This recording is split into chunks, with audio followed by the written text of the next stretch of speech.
welcome to Cold Hard Trash CRT episode 49. I'm your host, Trashcan Jones. And I'm Bregfunkle host. Have I told you about, before I get started on what I was talking about for the last episode, have I told you about my music name duo for us? No? Bregfunkle and Trash? I'm with it. I really love the name Bregfunkle. Anything with Funkle's pretty good, It's so good. this is a particular one. But anyway, right before in the last episode, while we were ending, we were talking about video games not letting you fail. And I feel like that's just happening more and more where there's not as much stakes. Like there's the classic NES video games where, oh, you die once and restart the game. Idiot. Because it's like old arcade machines they're emulating, trying to eat your money. Yeah. So it's like that's obviously the end of the spectrum. A little bit too hard. But then you get into games where it's like, oh yeah, the person, like the main person for your quest, they just fell unconscious when you're trying to escort them. So it's wait for them to get back up and you can keep going. Mission's not over. Or we were just talking about in Morrowind, like, yeah, main character dies and they're like, well, world's doomed. You can keep playing if you want, but I'm pretty sure the quest log even tells you to reload an old save. But here's the question, is like, what are you really getting out of continuing at that point? Really? Like, isn't it not just the same as having to reload a save? I mean, it kind of is, but that's the thing, is that actually makes the stakes now, because as soon as, like, anything happens, it'd be even cooler, like, especially in Morrowind, if other people had reactions now, to where, like, you did side quests, and they're like, okay, cool, thanks, but the world's doomed, so I guess this really doesn't matter, type shit. Like, now, everything kind of had a different, like, vibe to it. It'd be kind of cool. But I think it's cool to experience it, but I'm not knocking someone for having a failure state where you just restart. Sure. And I think this is two different points. One is, like, basically, if you lose the game, you get a sandbox. And then the other question is, like, can a game punish you? Because it doesn't feel like a punishment to let you just keep going. I was going to say, there's a level to it. Like we were saying, the NES games are definitely on one side of it. There's the punishment of just straight restarting, which I think is where it should be at. If someone dies, it's like, all right, you've lost, restart. Just go on. The sandbox aspect to it, I think, is very, very neat. Like Morrowind and Time Splitters, what we were talking about, is another game that does it great. If you fail one of the biggest aspects of the mission, if someone important dies, it just tells you, hey, mission failed, you've lost. But you can keep playing if you want to. For Time Splitters, it's a level-based thing, so like you suggested, it might be for like you can scout out the end of the level, see what enemy spawns are going to be like, so you can know the next time.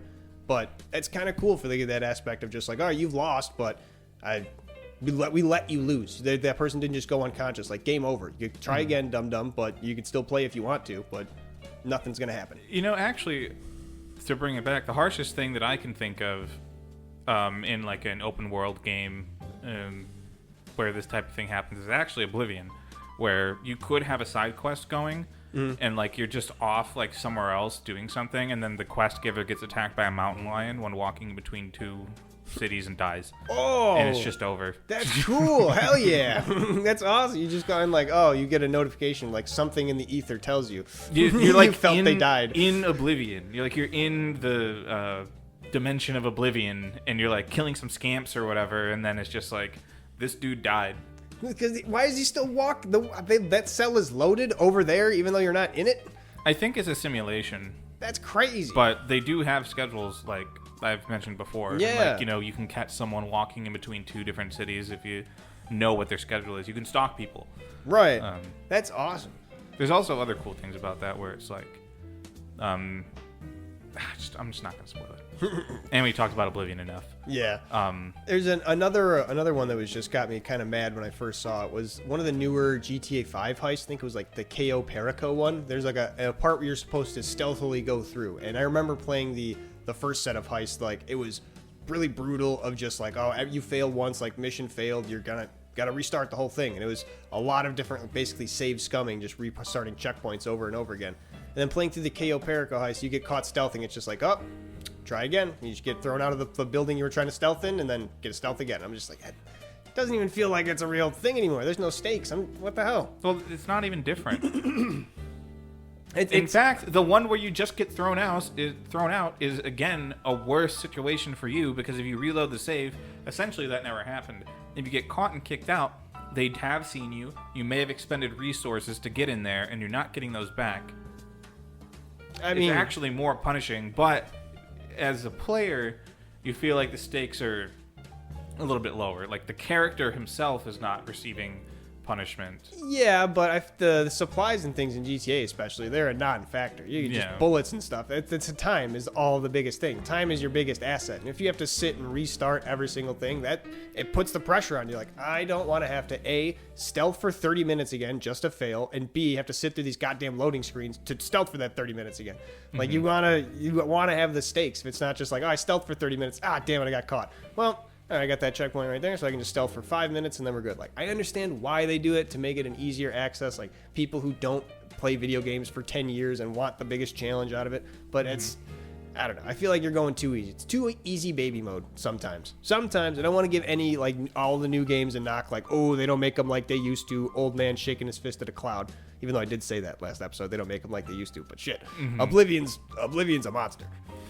I mean, you also, like, From Software makes games where, you are punished for loss. That's actually a bigger thing about those games than the raw difficulty of them. Because they're actually pretty easy to understand. You just, you could only take maybe like 5 hits from an enemy, or like, someone catches you off guard and combos you, you're dead, whatever, cool. Right. You learn how to dodge those things and you're fine. The whole thing that turns people off, and the whole reason that, people call something the Dark Souls or whatever, is because you actually get punished for dying. Right. Your souls are dropped on the ground, and you need to go pick them up, and if you die before you do that, they're gone forever. Yeah. My biggest thing with Dark Souls is just the difficulty spike of it, to where you just got to keep throwing yourself at the wall to learn things. And it's like, oh, well, now that you've learned how to play the game, here's something you cannot have learned before this point, and now you're dead because of it. It's like, how many times are you going to throw this new thing that I haven't learned and cannot have expected in front of my face? Every single boss and every single thing in between the boss and every single chest that I fucking open? No. That is not fun. That is not fair. That's not fun challenge. That's fucking memorize a game, dickhead. It's I don't like it. It's not that bad. The main thing is that you lose your souls, though. Like, right? If you could just do it again and it's of no risk to you, it's fine. Yeah, it adds a layer to it, but if you could do that without just the constant of like, haha, you thought you knew, and keep... Well, it's a comedy game, honestly. That's the craziest part about it. It feels like you're getting fucking joked on the entire time. I fucking hate that game. I hate Dark Souls 1 the whole time that I played it. I hate Bloodborne the time that I played it. The Souls types just fucking scratch me the wrong way. It's like, you know those... You complain about a game not being willing to actually punish a player. The punishment and the difficulty spiking of the gameplay mechanics are two separate things. I feel like it's actually... If you're like a little bit capable, if you like kind of know what you're doing, it's not very hard to beat a lot of the bosses in this game. Plus, you can always overlevel. Like, there's very clear ways to get through these things, but you get punished when you fail, so that kind of can affect your motivation to do these things. Right. That's the whole thing about Dark Souls 1. But there's also even worse things that could happen in Dark Souls 1 and 2. So, Demon Souls, you die, you get your health cut in half, right? Sure. Dark Souls 1... you die, you have your health bar lowered, but it's not like you imagine it's the default. We already went over that whole thing. But in Dark Souls 1 there's also something called Curse, and that's a status effect, and as it builds up, once it hits like the max level, like you could have resistances and stuff like that, but once it fills up the bar, you instantly die and you respawn with even less max health. Oh, damn. On launch, this was able to bring you down to 5% max health. Jeez. They cut it off in the remake and like with an update and some stuff like that, but it was really, really brutal. And there's a similar thing in Dark Souls 2 where successive deaths without turning yourself into a human using the item would increasingly lower your max health. And it would show it like in Demon Souls, where it's like a big chunk of your health bar is just gray and you can't use it. Right. It would be like that. And that could go down to 50% missing max health. And that's just for like dying repeatedly. So that one is really punishing, and that's why a lot of people have issues with, or say that Dark Souls 2 is like the worst one, because it's just like the meanest in some ways. Yeah.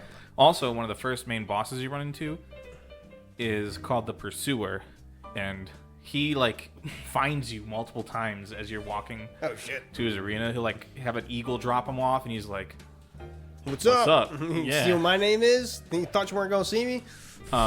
He has a move with a ridiculous hitbox where he impales you, lifts you up, and then just applies curse to you. And curse in Dark Souls 2 is the thing that you get when you die, where it cuts your health bar a little bit. Kind of like Dark Souls 1. They work pretty differently. But same idea, cuts your max health. So he stabs you and cuts your max health in the middle of the fight. That's pretty sweet. Yeah, it's scary. It's badass.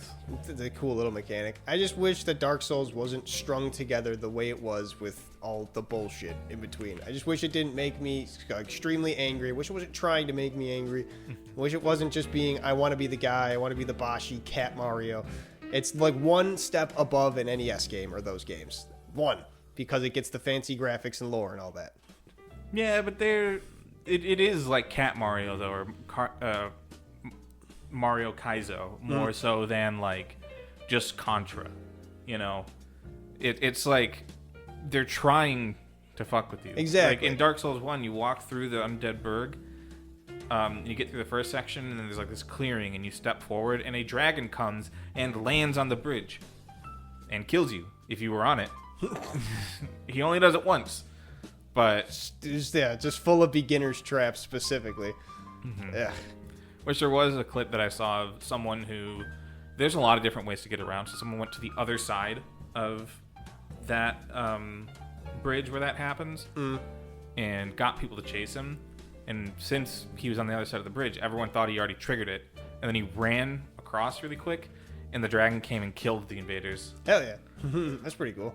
Yeah. Using the smarts to his advantage. I gotta look up which baseball player this was. I posted the picture of it. There's a baseball player, I don't even know if it's a real headline, but says he performs now with a Zin in his foreskin. And I think that is just metal as hell. Why can't he just use a Zin like a normal person? Let me make sure I get this name. Chris Bassett on the, I think it's Toronto Blue Jays. Go Chris. Because I guess so chewing tobacco, I think we talked about it before. It's outlawed in the Major League Baseball. It's been for a while now. Oh, I actually didn't know that. Yeah, they really don't like the image of it. Just like, brown spit, everybody chewing chawing. That's why everybody uses sunflower seeds, because they just, the mouth fixation is whatever.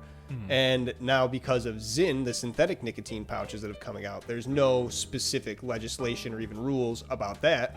So it's, I guess, been blowing up a lot. But now that it's, been kind of caught on, they're still checking for pitchers like, they do the checks for your pine tar. They make sure you don't have anything in your mouth, different things like that. I guess Chris Bassett here's got around it. He just sneaks it on down. They do a little cup check. Yeah, go ahead, give it a tap. This might give me a little charge. Knock it around a bit. So, honestly, that's not too crazy. It's so much worse. It doesn't seem crazy. It just seems uncomfortable. I don't know how that would be, because if it's in the fork, you feel it's got to be right on the head then, right? Like pressed against it almost. That's got to be the most sensation, especially if you're trying to pitch. I feel like you'd just be throwing your hips into it way more. Something. Or pitching a tenth on the mound. But yeah, I mean, they're not going to check, and it's much better than doing that with tobacco. Yeah, I suppose. Or sunflower seeds at that. Just do a nicotine patch, man, I guess, at that point. But I guess a Zin's probably more potent, the synthetic nicotine, the pure whatever it is.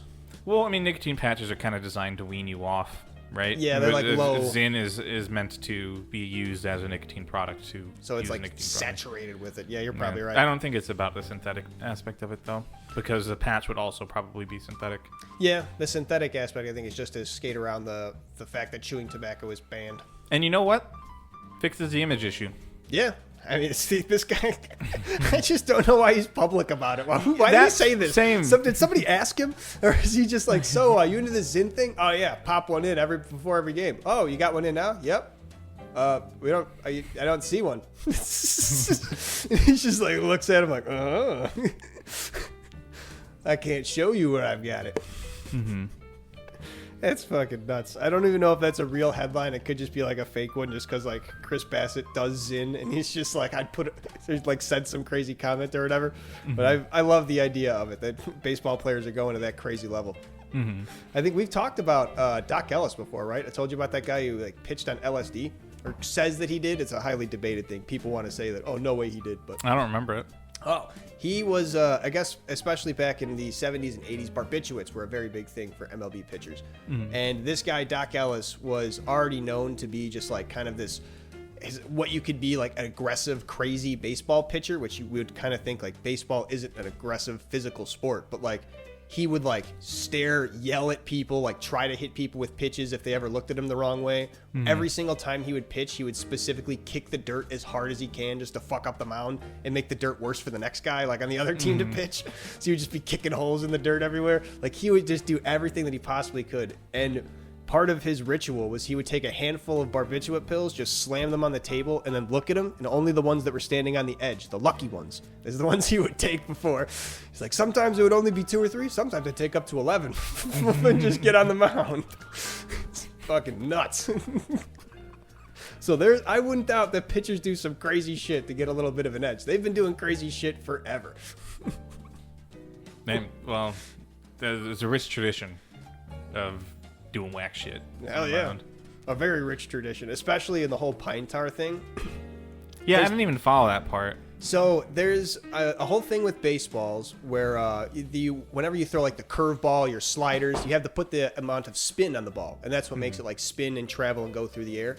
And if you have a better grip on the ball, you're able, like with sticky fingers, you're able to actually whip it and grip it a lot more. So it can get more, I think they call it RPM, rotations per minute, and it gets more travel. So it goes from like this to this farther on the curveball. Yeah. So it was very, in the very early days of baseball, very common to just like use chewing tobacco spit, because big surprise, they were even back then, still chawing away. But it was a very like common, or not common, very famous thing that a guy got hit in the head when they were playing in a late game because the ball was so dirty and brown from all the spit and everything. So they banned spitballs, they banned any kind of substance that would make it sticky so that the ball wouldn't get fucked up and they'd be able to see it.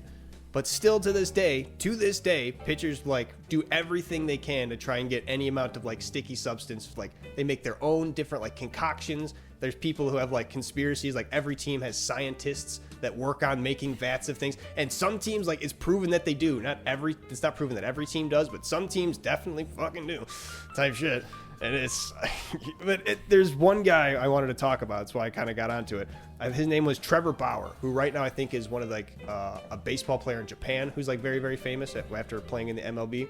Mm-hmm. He would literally be on social media, like famously talking about like, here, I'm making my own pine tar substance to make for sticky on the ball. This is how I do it. This is how much better it does. This is how I use it. How I would sneak it in. I don't use it though. You can check me, whatever. There's no way that I use it. I don't cheat. Meanwhile, like after posting those videos, he gets like one of the biggest baseball contracts in the world like ever made, which it's not like that happens every year, but still he's the one that got it that year. His pitches start like getting crazy. They track like his rotations per minute. They start getting way higher. He starts throwing way better and people are just like, huh.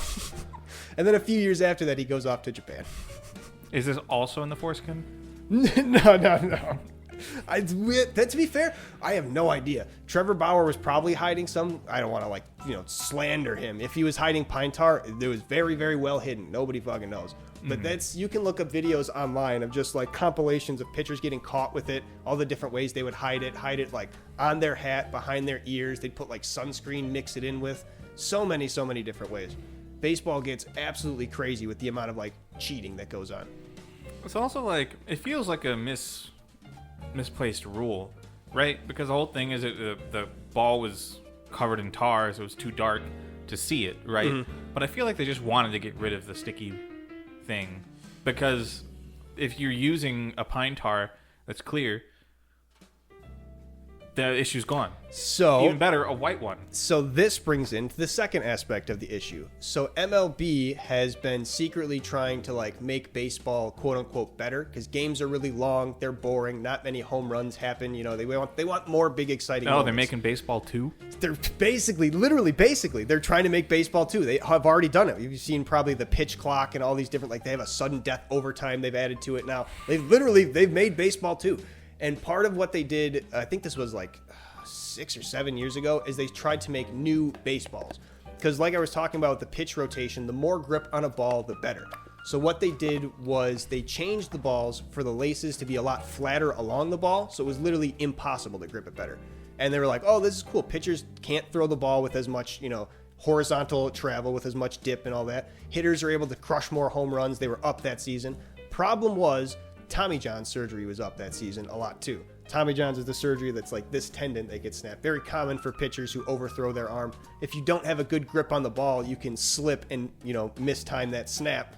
It can happen more often, which is another reason why pitchers say, hey, pine tar is like a good thing, especially if we're not dirtying up the ball. It's going to help us not get Tommy John's. Yeah, it helps us throw wicked, awesome, cool pitches that people can't hit, but, this side effect also better. But the whole thing was eventually they kept complaining about the balls. There was the whole pine tar debate. Trevor Bauer was doing his whole thing right at then. They changed the balls back. Still was some complaints. They've been going back and forth on it. There's a whole thing, too, about MLB baseballs. I'm going to put a pin in that for 1 second. So every single MLB baseball has to be rubbed in a specific amount of mud from a specific location in a place in New Jersey that is kept secret by one family. This location is on public ground somewhere. It's kind of like known where it is. Like some people know, but it's kept quiet. And every single MLB ball has to be rubbed with this mud in order to be like confirmed as an MLB ball. Just if you're wondering about the crazy superstitions, like it's not just the people, it's the league that are also just baseball is rooted in this shit. What if the mud is that good though? They go and get it during the good seasons, actually. During the rainy seasons, they get it in buckets. They keep it humidified. There's a whole business. This family is like, that's their whole shit. I used to be that they, would do it for like a really good price and would not make a whole lot of money on it. Because I think like the original guy that did it also had a business. But now I think at this point, they're trying to make that their whole business. So there's a whole big thing with that too. Mm-hmm. But yeah, anyway, going back to the whole the MLB changing the balls and everything, there's this whole big thing of like people trying to say pine tar is a good thing for the sport because it's giving less people Tommy Johns and all that. And Trevor Bauer's doing his whole thing of like, hey, look, I can make this and I can also be the best pitcher and find ways to hide it. There's a whole gigantic aspect of like baseball becoming unsafe, people being like protesting against it, players protesting against it. There's a lot. Baseball is a fucking mess. But they did make baseball 2. Baseball now has a pitch clock, so you have to like a shot clock in basketball. You can't just take your time and stare people down at the mound anymore. There's like a 15-second clock. Get it going. Mm. I think it's after 9 innings, every single extra inning, you start with a runner on second, like just ready to go. Oh, wow. Yeah, so it's like, get it going. You got to get a balance patch. It's cool. It makes games like done in an hour and a half now. Instead of a 3-hour plus slog, especially if you're going into 10, 11 innings, it might be a cool battle and, you really get into it at the end, but shit. It's, especially if you're taking your kids there, they're not going to be interested in anything for 3+ hours. So, more home run. The whole big thing that people took issue, though, was they were trying to we want more home runs. Let's change the ball. It's like, how about you just get better at hitting? How about we figure this out? Mm. Well, I mean, that feels like it's a marketer's point of view. Essentially, they kind of let the marketing team get a little too much into the actual league, what would you call it, like physical side of things. Mm-hmm. Which they wanted to get more home runs. They went to the other side. Most recently, they have torpedo bats. So they figured out how to make baseball bats. They look like literally like little kid bats now. Mm-hmm. They have most of the wood in the label of the barrel. So I'll find a picture of it because it literally looks like it's wrong. But they have these new bats that are supposed to be like super omega home run hitting bats. So now they've basically done what I've just said. They've fixed the problem the other way. So now if you make contact with the ball, you're going to let it fly. But these pitches are still going to be wild to hit. Torpedo bat, MLB. It just looks so wonky. Here you go. There's the picture of it. Accept. Oh, the goddamn cookies again. I fucking hate settings. Reject all. Oh my god, that's like a 3-page thing I gotta hit. Accept. Fine. But that's what it looks like. That's the barrel. Yo, what? You're right. It's just all wonky and looks wrong. But they figured out, like, the scientists did all the data and figured out that the barrel of the bat... I went to the motherfucking... I saw it this time, though. I got it. The barrel of the baseball bat, they figured, like, the bottom, I think, whatever that is, like, quarter of it was actually where, like, 90 whatever % of people end up hitting it instead of what was the traditional sweet spot on the bat. So they changed it. They made the biggest part of the bat to right there. And it looks wonky, but people are crushing more home runs than, not ever, it's not like record-breaking, but they're crushing more home runs this season. Looking good. Baseball 2, baby. Baseball 2! Much different than banana ball. Ever heard of that?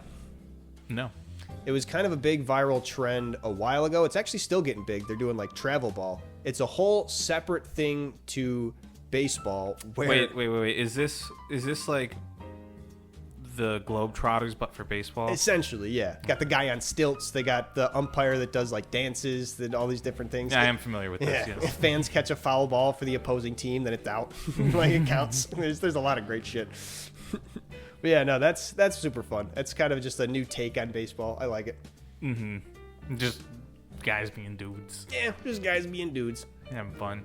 I mean, you get stilts tall enough, you can basically just make it to the next base right away. It's so funny watching him run to first because, like, if you look at, like, just Chop above, like, where the stilts are, he's running so fast. And then you look at the stilts and you're just like, oh. It's so not proportionate because of how tall he is. Oh, it's so good. Did you know that softball used to be, like, a really big thing in America, too? Like, to the point of, like, almost to the level of baseball?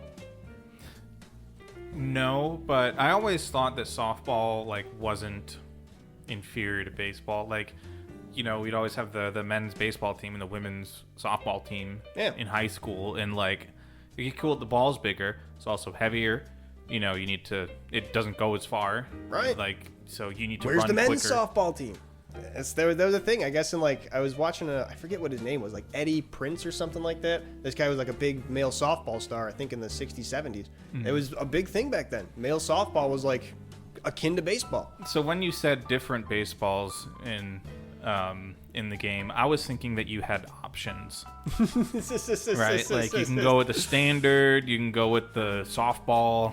That'd be sweet. But no, it's literally, they just changed what the balls were. It got so bad at one point in the MLB that literally there were pitchers who were like, because like whenever a pitcher deems like, oh, I don't want to use this ball, they can throw it back, and the umpire, he just has a whole big sack of them, like, get a new one. And pitchers would just be like, no, give me a new one. No, give me a new one. No, give me a new one. Until they would have to go and find balls from the old season that had the better laces. Because they would literally refuse like to get pitched with Tommy John's balls or whatever. They were protesting. It was bad, MLB making those changes. But yeah, male softball, though, was a huge thing. I had no idea. I'm surprised, like you're saying, that it isn't still. Like, why isn't there male softball teams? What was it? No, that's not the recent one. Well, I mean, where are they going to play? When? I guess during the baseball season, I guess. Right. All the kids that didn't make the baseball team, you know, that feel like they should, give them a chance in the softball team. How long is baseball season? I don't know, actually. Because like I don't think you could really do it at the same time unless you had. Man, I just don't. Games think in you the could... same days. Baseball, softball. Shit, why not? Yeah, but don't you also do like multiple baseball games in a single day? Sometimes, not always. Yeah. Sometimes you do like double headers or whatnot, but that's not always. That's another thing. Baseball packs so many fucking games in there. They should really not have as many. That's another thing that people kind of protest and talk about. Pitchers getting hurt because they have to play over 100 games. I don't know how many it is exactly, but how many pitches are you throwing? Like, how many chances are you getting to just destroy your arm? Yeah, well, isn't each like baseball like match? Like what, 3 games or something like that? Like best of 3, best of 5? Sometimes they'll do series. It's not always. Like sometimes they'll have it set in the schedule just for like, you'll do a 3-game series. But that's up to the people in the high offices setting schedules. Probably like, oh, you're going to go travel out this far for a 3-game series. And then you're going to do a 3-game series at home or something like that. Or do 3 different road games and then do a 3-game series at home to like make up for it. Something like that. I don't know exactly how they schedule it, but I'd imagine it'd be, balanced like that. It's not always they play in series, but they do for especially rivalries. Like they do the Cubs and Sox. They'll do a series just because rivalry games. Everybody wants to see that. Yeah. It's like was it the Crosstown Classic? Yeah. Okay. Yeah, I'm sure other like big rivalries will have that too. I'm not really aware of the MLB ones, but I don't know if they do series just for rivalries. But like I said, it's up to the big boys above our heads management, whoever's making the schedules, who knows? Above our heads. Above our heads, yeah. We work in baseball. The big baseball boys. Oh, dude, I love peanut M&ms. I haven't been like a big candy guy as of late, or in the past few years, but as of late, peanut M&ms have been my jam.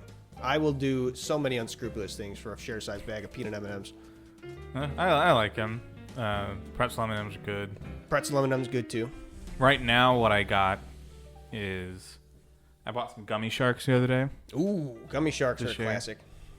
The blue ones, are they? I think they're multicolored. They're multicolored. Ooh. They got the the cream gummy at the the bottom. white It's a different flavor. And these things. Oh, uh-oh.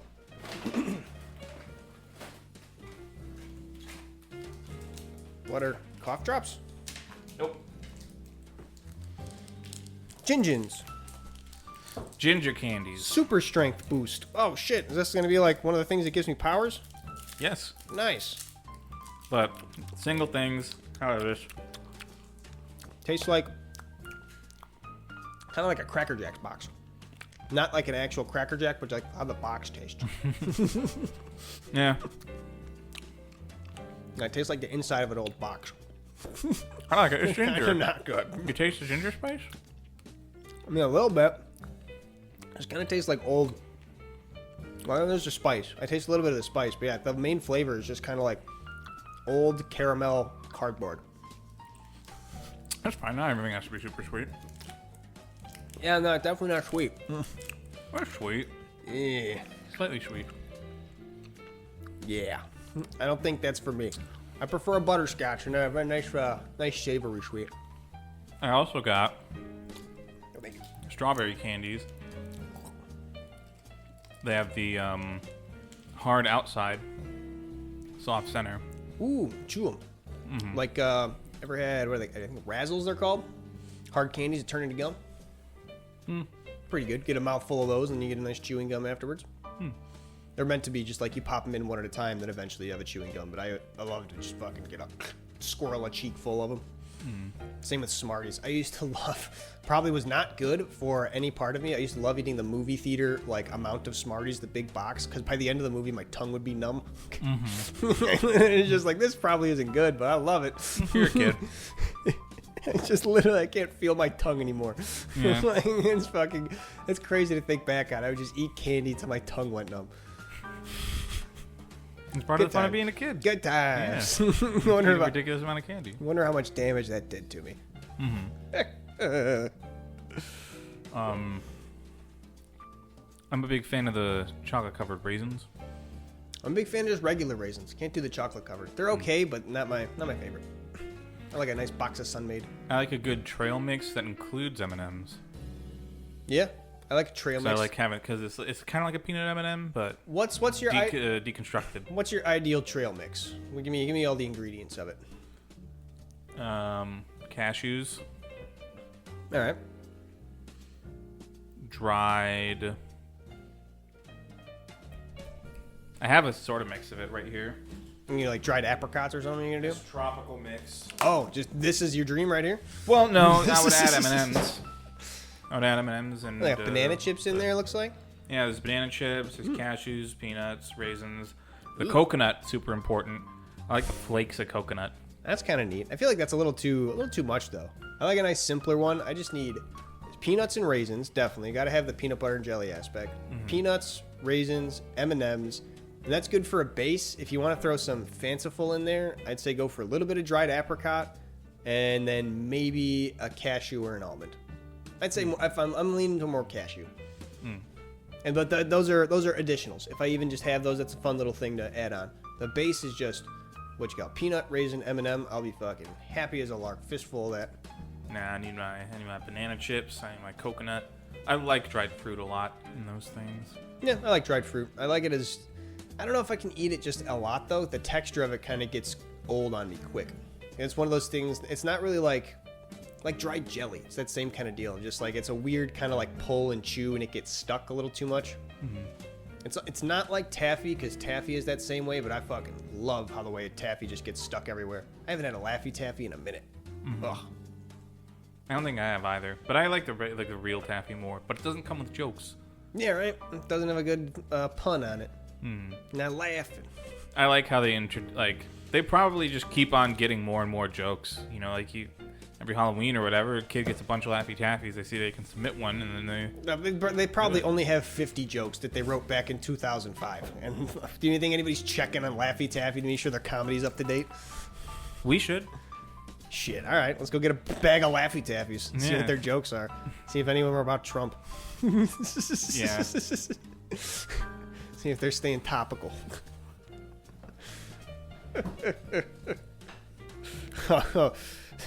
Mrs. Trash had a funny thought. It was like Katy Perry and Jeff Bezos' girlfriend and all those the female astronauts went up. She said, "I swear Jeff Bezos' girlfriend wasn't coming back down." I just thought that'd be a really funny way to like break up with something like the millionaires. Like, oh, they get into a fight with their girlfriend. Like, hey, how'd you like to go see the Titanic? Yeah. It sounds like a great trip. I can't make it though. You should go. You should Yeah. go. Well, I just saw like people being like, if it happens, E.T. is gonna go fucking triple platinum, and because people won't come out and say what it is right away, but like, you know, if like they blow up in space or something, Right? Yeah. If it's like they E.T. challenge is her. gonna go crazy. Instead, she came back down and did that weird dancing thing. I don't know. She, Yeah, I don't know. They're only up there for like 8 minutes. Yeah, I was gonna Katy say. Perry's lost a lot of goodwill in the I don't know. Has she? Yeah, people just aren't really into her. She hasn't like made a whole lot of new stuff in a while, right? No, E.T. she came has. out. Oh, has she? Shit. Yeah, I was gonna say. not popular. I was gonna say. I thought she was performing E.T. because that was like one of her last things. No, it's her. Oh, that's rough then. Yeah. Well, the whole thing is that like everything happened with Dr. Luke and Kesha. I don't really want to get into it. Okay, But- I think if I know Kesha's story, I think I know that whole thing. And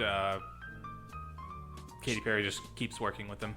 Oh, So, really? That kind of like got a lot of people upset with her, and then people just think she's like, I don't know, not that good, like isn't keeping up with the times. I Sure. think people think that she recognizes how this affects her popularity and is maybe flailing a little bit, trying to stay relevant. Yeah, especially a song that came out 10 years ago, and she's gonna try to hop on to the weird space. I don't know. Why was she in there? It just Yeah. seems weird, random that Katy Perry was also in the Jeff Bezos friends going to space. Yeah, but it's also like, you know, oh, you get, you know, someone who played a guy in Star Trek, and you put him in a space thing. And Okay, I didn't know send they him did up. that. Like, this whole- is the yeah. same exact thing. I think it was the guy that played Captain Kirk, but like it's the same exact sort of deal, except, you know, with Star Trek, where you're like actually in space, and E.T., a song about Right. space and Yeah. extraterrestrials and stuff like that. But it's just that people don't like her as much right now. That's kind of the bigger issue.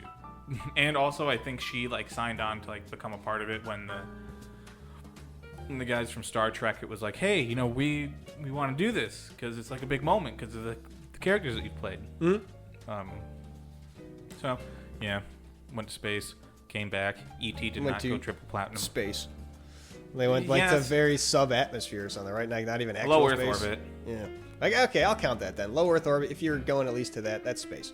Yeah. That's higher than planes. Yeah, at least I think that's what it is. But it's like even when you're there, you're like still like you're like at the tippy top of the atmosphere, and like So you haven't left the atmosphere? I mean, it's like a gradient, right?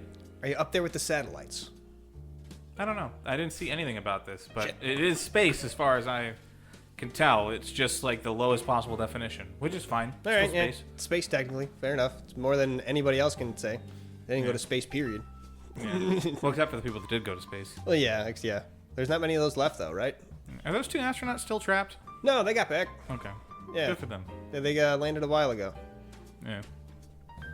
Cool. This is good for the astronauts. Yeah. I didn't know much about that other than I saw the headline that they finally returned, and I was like, cool. Yeah, I mean, my whole thing is still like, oh, they ended up getting stuck in space, and they're like, yeah, they were just gonna keep them up there for a bit. You know, it's just the safest way to go about that. It's like, oh shit, like, yeah, you're in the wrong spot in space, and it's just like, you're on something that can survive that. Yeah, I was gonna say if Yeah. we try to bring you back now, you might die. You know, slight chance. So we're just gonna not even take that, and you're on the place where you can survive. So Yeah, hope you got the freezer foods bun packed. yeah, yeah. A lot of people seem to take the whole like stuck in space thing as like a negative thing that happened, which, you know, maybe there's something to it. But I was more impressed. I was gonna say it just seemed like an unfortunate circumstance, but yeah, it's very thankful that we have the ISS that they were on there. They weren't just like on a mission and like on their ship and with whatever things that they were planning to have like for the 20 days or whatever. I don't know how long a space mission is. That could be way off, but they weren't like, and they didn't have a set amount of rations. They actually had the amount to like stay there for not an indefinite, but a longer, like 2 months. Yeah, a longer amount of time, just in case. And good thing, just in case paid off. Because it's like, yes, it was a mistake, but like the last time they made a big mistake like this, it was a space shuttle exploding in front of a bunch of middle schoolers. Yeah, wasn't it on TV? And on TV. Yeah, it was like national TV. I wonder how fast the cut was for that. Because like, if you're the camera operator, like or whatever, like the person in the switching feed who's like doing that, is it just like a moment of, is that what I just saw? What happened? Like how fast do you process that before be like, oh yeah, people are watching this all over the world. Cut away to the technical difficulties or like, kitten hanging, whatever. Yeah. Well, I mean, if you're the camera person, you're probably just like, keep it on there, let someone else make the control. Oh, right? Yeah, the actual camera operator, absolutely. You're like not missing a second of that. That's history. But like, yeah, the person in the TV switching room, I wonder how quick it was for them to be like, oh, button. Because that would shock you. Like you're probably not like as a TV operator, you're probably just whatever about a whole lot of things, focusing on every other thing. So you're like looking around, everything's frantic, everybody else stops. You're like what? Oh, like it was probably like that type of like, and now you're frozen too. Like I wonder how long that stayed on air. That's crazy. It's crazy to think about. What was the last time a national tragedy happened on like live TV? I guess Trump getting shot was the closest, right? Closest to a tragedy.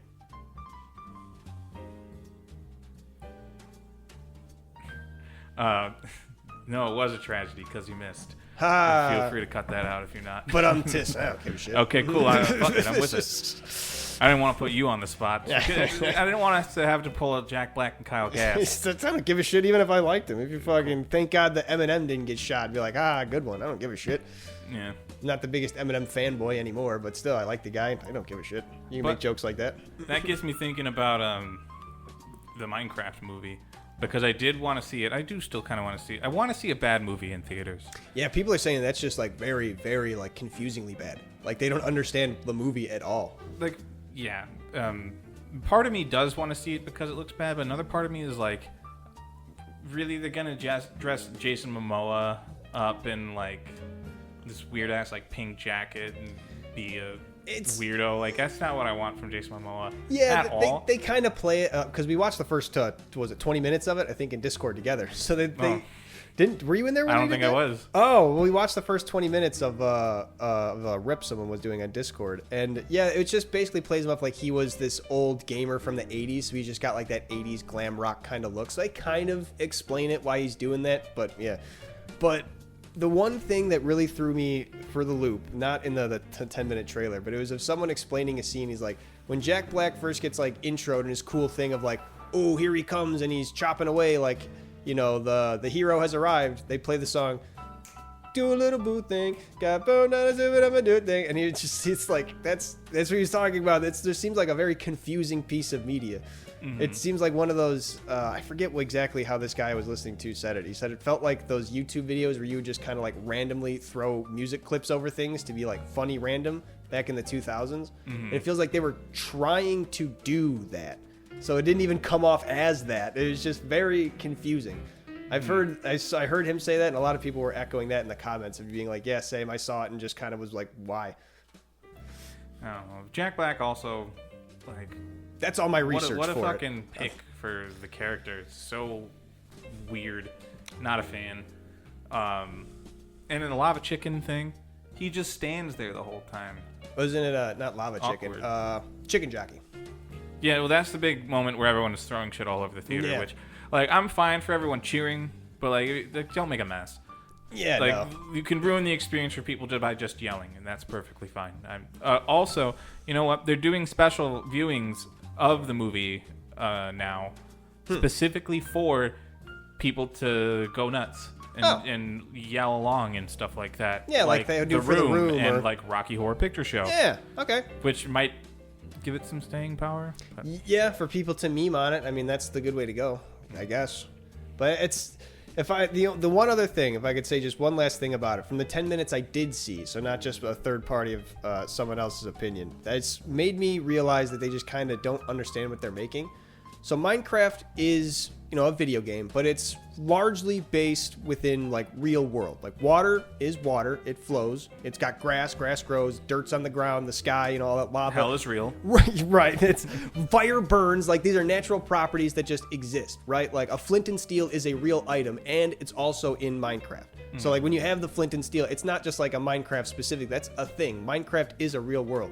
So when Jack Black looks at the screen, holds up the flint and steel from Minecraft and goes, "Flint and steel," it's just like, you don't know what you're doing then, do you? You have no idea what this game is.